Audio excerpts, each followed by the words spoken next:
Then slowly lower yourself back down to the starting position. Don't jerk your body or use momentum. Keep it smooth and controlled all the way through. If this one is a little too difficult for you at first, slide your glutes up against the wall and try it like that. After a few weeks, give it a go in the center of your room. It's a handy way to gauge your progress.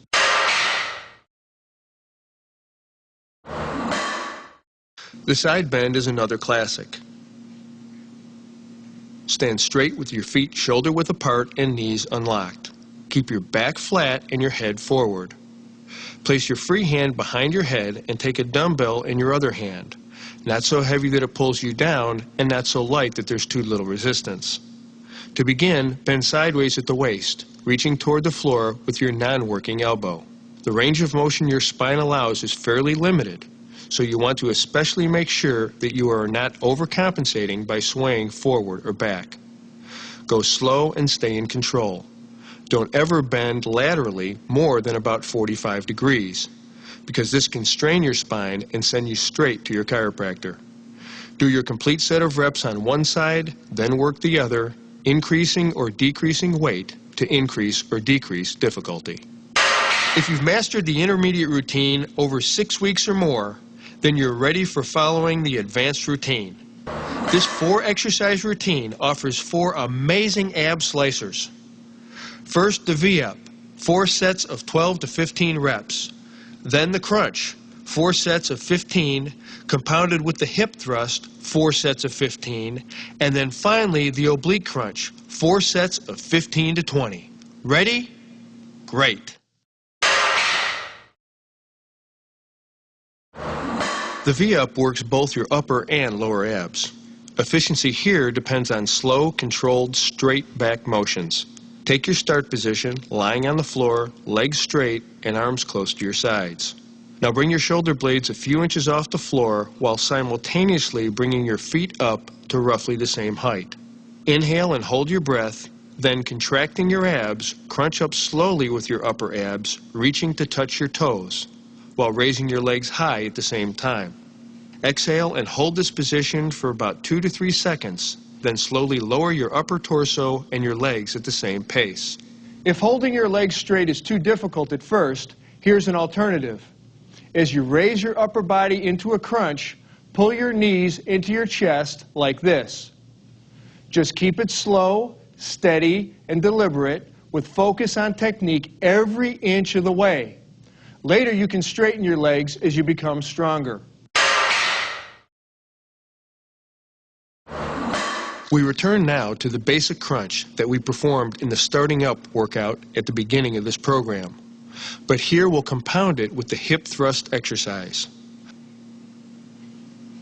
First, let's review the crunch. Start by lying on the floor. Bend your knees so that your feet are flat and put your hands behind your head.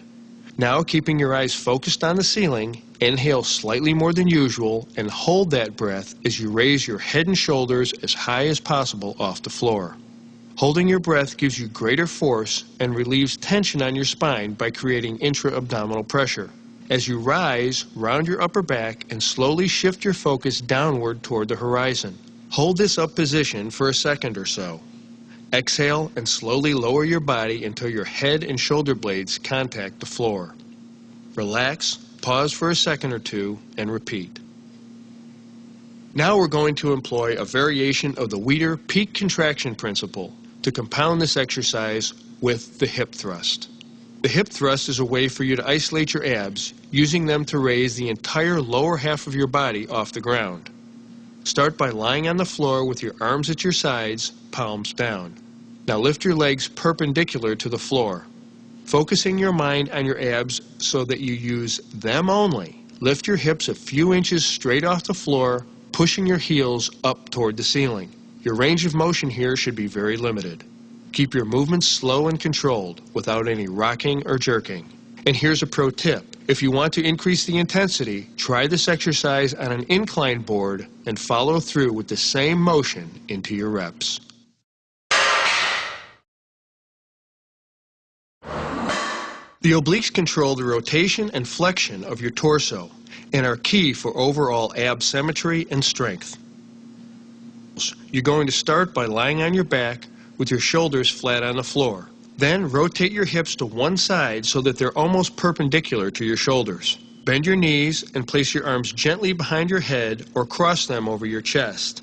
Now to begin, inhale and hold your breath as you curl your head and shoulders up slightly. Contracting your obliques, raise up until your shoulders are approximately 20 degrees off the floor, and hold that position for a second or two. You don't want to twist or bend your head. Also, be careful not to push the head-shoulder raise as high as possible, which can strain your neck, which at the moment is in a vulnerable rotated position. Finally, only raise your head and shoulders, not your rib cage, which will also put unnecessary pressure on your spine. Exhale and slowly return to the start position. Take a moment at the bottom, then repeat.